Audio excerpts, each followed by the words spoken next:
I just want to start off by saying, if you want an answer at the end, be prepared to be disappointed. This isn't just the one. Spongebob SquarePants is an American animated comedy television series released by marine scientist educator and animator Steven Hillenburg for Nickelodeon. The series chronicles the series adventures and innovators of the character and its aquatic friends in the fictional underwater city of Bikini Bottom. I happen to be a big fan of my show myself, and I still watch it at times. It was sad that Steven Hillenburg, the show's creator, passed away of Alice of November 2018, but at the age of 57. And as for 2019, there have been at least 248 episodes, which feels like a lot, but no one should really know that the episode 0 exists, as no one has seen the lost episode. You could hardly hard to find it, but if you do know about this episode 0. Now, since I worked directly with the editors and animators, I got to watch the episode on disc before it got aired. I'll get right into it without giving too many unnecessary details that have delayed it to last longer than more upsetting reasons. There was a problem within the series' 13 premiere that set everyone liking everything back for several months. I got a call from Paul Tibbett. There was another worker on SpongeBob, and he said the weirdest thing I heard says, "Sir, we're delivering you a disc of SpongeBob SquarePants so you could view it and tell us your opinion on it." I asked him if that's what he meant, and he replied with me saying that after I watched the episode, I began to tell him about the rework on the episode to remake the episode with a better story. I got the disc in the mail 2 weeks later, and the package was standing on my porch. I had a note written in German, but I couldn't make out what it says. Since I didn't speak the language, the DVD came out saying SpongeBob Episode 0, or SpongeBob 666. I assumed that it was a typo on the disc and I put it in the DVD player. The DVD started and it had a paranormal Nickelodeon logos with the DVD that was just put into the player. It was shown SpongeBob intro, and the intro played normally, but when SpongeBob plays the flute, there was a mega hyperrealistic juicy blood that appeared, and then the title card just said SpongeBob number 666. With some Spanish text, the episode began with static for a second, and then showed a bunch of codes for the characters. It was like that when you use a type, but text forms an image, and that's what it's to be called. It showed the characters such as Squidward, Sandy, Patrick, and Gary, all then cut to static. And as static played, you could hear SpongeBob laugh for a 3-second mark, and then a fun song with disoriented audio. Then the campfire song, also with this distorted audio, and then the jellyfish song, but yet again also with distorted audio. Then lastly, Sandy, I Want to Go Home song was also distorted audio. Then the episode officially started. Something went wrong though. The episode started off with SpongeBob walking to Sandy's house. Sandy was trying to put a flagpole on top of her house. SpongeBob asked her what she was doing, and she replied saying that she was putting a flagpole on her tree dome. SpongeBob then shrugged and then walked away. No, it wasn't a Kylon or anything other end of the screen, but there was something that was lacking in SpongeBob's voice. The rest of the scene compromised as the incomparable jumbles of colors, static, or just black screens. It lasted for about a minute, but the scene then shows SpongeBob and Patrick in jellyfish fields, and then Patrick got stung by a jellyfish. Then SpongeBob then killed Patrick just right there in the spot with it. After he did, Patrick was lying dead on the ground. SpongeBob cheered in happiness, but then he turned to an evil laugh with a weapon in his hands. He then went to the Krusty Krab, and SpongeBob was standing in front of the Krusty Krab. There it was, the finest thing establishment that will destroy, SpongeBob said. As he walked inside, he saw that Mr. Krabs was standing right in front of him. "SpongeBob, why are you so late?" he asked. SpongeBob replied with, "I was out killing Patrick. Now it's time to kill you." He then stabbed Mr. Krabs, and then there was a think of noise, and then there was blood around the area. However, the wound hole of middle of Mr. Krabs, he then chopped off Mr. Krabs, and of course the scene that cuts to him lying dead in his own pool of blood. It lasted for 30 seconds. SpongeBob then went to Squidward's house, and that's when the camera then cut to the camera that cut to Squidward's house. You could hear the map song playing, but it was in multiple languages, so it was harder to understand. I paused the movie because I needed to take a dump. Then came back from the bathroom. The phone was ringing. I answered it, and it was Paul Tippett. He told me not to look inside the case, and there was a talking map. "What is this, Dora Explorer?" "No, it's not Dora. It's It's a X-scraper. I unpaused the disc. SpongeBob was knocking at the door, and Squidward was just busted out the door and screamed, "If you don't want to get the hell out of my house right now, I'm gonna kill you." SpongeBob replied with, "How could you like it if I killed you?" He then just beat up Squidward and just killed him right then and there. His eyes were black and they were bleeding senselessly. Oddly, the screens just having, and his hand looked real. Then it went to the chum bucket and he saw Plankton and Karen there. Plankton said, "SpongeBob, what the hell happened?" SpongeBob then replied with, "You're next." And that he pulled out a gun and ended up murdering Plankton and Karen. And that's what you get. SpongeBob said, surprisingly, this was actually the fewer scenes as SpongeBob actually was cartoonish instead of real. Then the next scene showed Plankton, an image from Rockmodo do Creepypasta. Then SpongeBob was standing outside of Squidward's house saying, "I only have 9 more people to kill." He just stand in front of the camera with hyper-realistic eyes, and the sky then turned into blood red. SpongeBob suddenly heard the loud screaming. "I'll take your eyes," he said. "I'll take your eyes." The screen then became staticky, but through the static it showed Mr. Krabs skipping rope with his own eyes, and then it just cut for a second. Then it showed SpongeBob starting off with a black sky into giant hyper-realistic Squidward looking down at him. Then it went to Mrs. Puff of boating school and killed Miss Puff, and Miss Puff said, "SpongeBob, what the hell are you even doing here?" SpongeBob then replied saying, "You'll never get my boating license, so now you must die." Then SpongeBob just murdered Mrs. Puff senselessly. She was dead at the second. What the hell was even this? I asked myself. SpongeBob then went into his mom and dad's house, and their real names are Harold and Margaret. The scene that Margaret said, "Where is that damn remote?" Harold replies with, "I thought I just put it right then and there." Just then SpongeBob jumped out and he killed both of his parents. Hell yes, they're finally dead permanently. Then he just went to Mr. Krabs' anchor house, and this went weird as Mr. Krabs was already dead. But then I realized that he was coming for Pearl. He saw Pearl in his house and she looked pretty beaten up, and her hair was missing and had many holes in her face, and then she had 2 letters on her shirt. Instead of P, it looked like numbers for something else. Pearl said in a demonic voice, "What the hell do you want, SpongeBob?" SpongeBob said, "I'm going to kill you. Prepare to die." He then just kills Pearl, and Pearl vanishes. SpongeBob then just went back to his house and then killed Gary, his bloody snail, and then he just went to go kill Sandy. Sandy was inside her house and he walked inside. He hid then behind the tree dome, and then Sandy said, "SpongeBob, why do you have a gun and a knife?" SpongeBob said, "Because I'm gonna kill you." Then he just kills Sandy, and then she just becomes a zombie, but SpongeBob ends up doing the same thing to her. Then SpongeBob builds a bomb and then blows up the last of Bikini Bottom. This had everyone killed, like Larry the Lobster, Mermaid Man, Barnacle Boy, pretty much everybody in this place. Then there was this one last scene after that scared the daylights out of me. It was SpongeBob, but his eyes were red and his eye sockets were black. Surrounding it, bouncing up and down, was a demonic voice that said, "Did I not hate God or Christ? Because merely I hate them all, and because of the people I hated."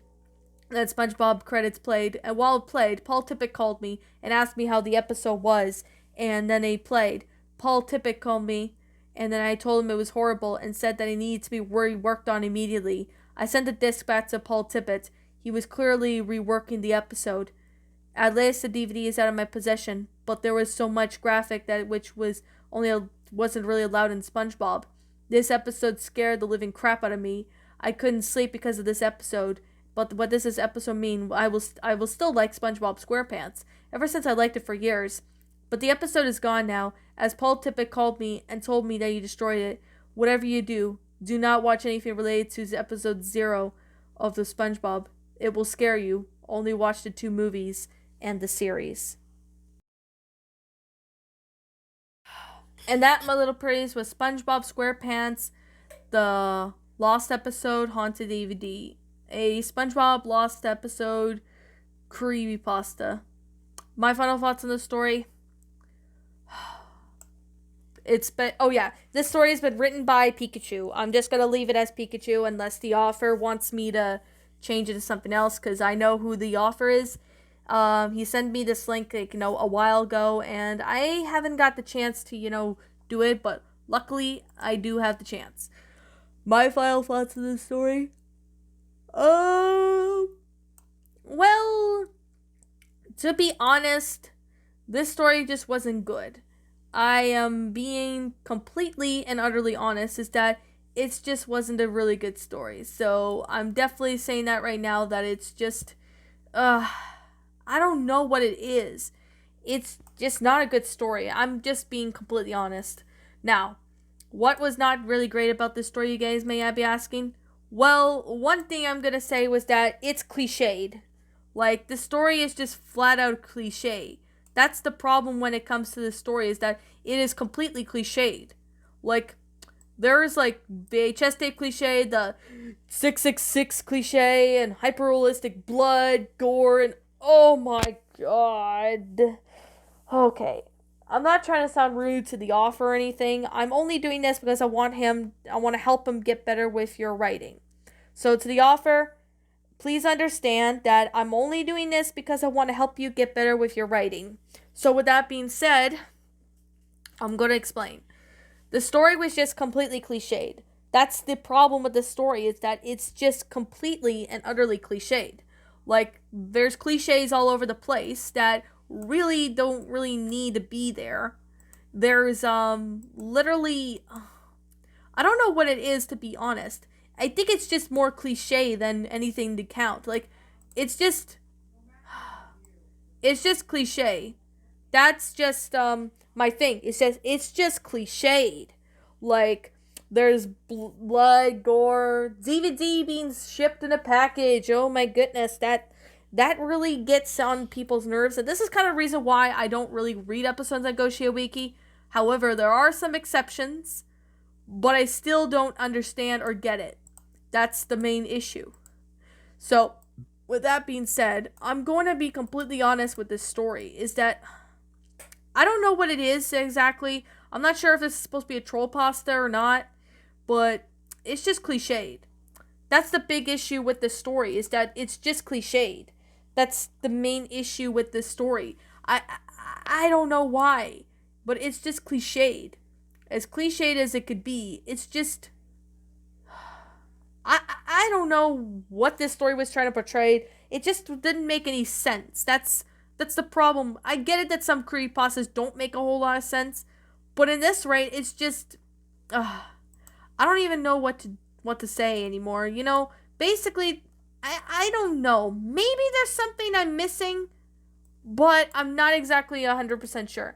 Maybe there is something I'm missing, but I really don't know. Maybe there is something I'm missing. I don't know.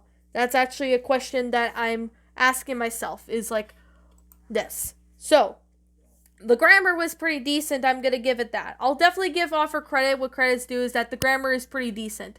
There are a few run-on sentences in the story. There was a few run-on sentences that do need to be fixed up, as well as the sentence structuring. There were a few run-on sentences. There was some grammatical errors here and there. There was a few punctuation errors in the story, so the punctuation is pretty good for the most part, but there were a few problems with the story that I, came across while narrating. There was like a few parts that had lack of proper punctuation or something like that. So that's definitely one thing I'm gonna say right now, is that when it comes to good grammar, I recommend you put this through Google Docs. Like, for anybody who is writing pastas, I highly recommend you put this through Google Docs, as, it's a more understandable story, but at least that way it just makes it, a little bit better.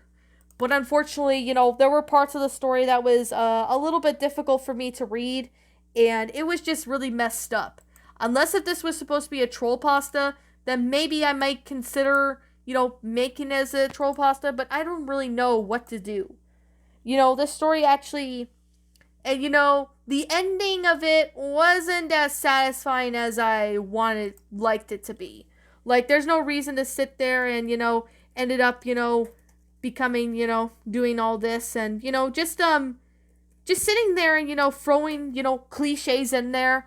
They don't really work with the story unless you put time and effort. But I don't think this is the case with this story. I don't know exactly what to think. I don't understand why this story actually, exists as seems to be, but, okay.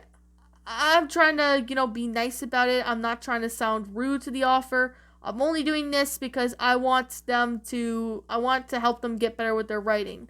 And that's exactly what I'm trying to do. So I'm definitely going to say right now that this story was just, it's just cliched, is my own honest opinion. It's just, this story was just cliched. What could have been done to make it better is that maybe if the story, actually had some form of this. Oh yeah, there's another thing, is that why would, okay, I'm trying to remain calm here. Why would SpongeBob sit there and, kill his friends? There's like obviously no explanation of why, SpongeBob is sitting there and, doing all that. There's no reason of him sitting there and, killing a bunch of his friends. There's like no reason why there's no reason why SpongeBob is sitting there and, killing everybody. Like, what? I'm sorry, but, I just really don't understand what made, SpongeBob sitting there and, killing all of his friends. I don't get it. What made him, motivate him to do that? That's the main question I could really ask, is like, what the heck? Like, seriously, I'm not trying to sound rude to the author, but here's what I would do to make the story better. Remove the cliches of the story, rewrite the story, and make it more believable, so then that way it's not sitting there and just slapping it on there just for the sake of it. So that's definitely something that could be worked on to make the story better. But, I'm not trying to sound rude or anything. I could definitely say to the author, which is Pikachu, I'm going to put it that, to the author, if this is your first story, I really hope you can improve yourself. Take what I have to say about this story with a grain of salt. Take it as what I have to say with a grain of salt. I know you could do better. I know you can. Just mark my words of what I say. This is only my opinion, and that I'm not trying to offend anybody in any form or any way. Okay. I could definitely say that right now, that this story was actually, was not that great. I'm definitely saying, but the only exceptions that I can definitely say was that the sentence structuring and the paragraph structuring was actually, pretty decent, or good for the most part of what it is. But other than that, the story it's just cliched, and it just flat out, it just fell completely flat. Like, I thought this was going to be something completely decent, but unfortunately that's not the case, and that's definitely a disappointing that I do have to say. So, okay, I think I'm going on it for about too long now, so I'm going to say this. This is simply my own personal opinion, and if you disagree with me, that's fine too. We're all entitled to our own opinions regards to these creepypastas, and this is simply my own thoughts. My final rating of the story, I'm going to be nice and give this a 3 out of 10. I know this might sound a little bit high for some people, a 3 out of 10, but this is only my opinion because the grammar is decent along with the sentence structuring and the paragraph structuring and the punctuation. That's just all I can definitely say. And the concept looked okay for what it is. That's why it's getting a 3 out of 10.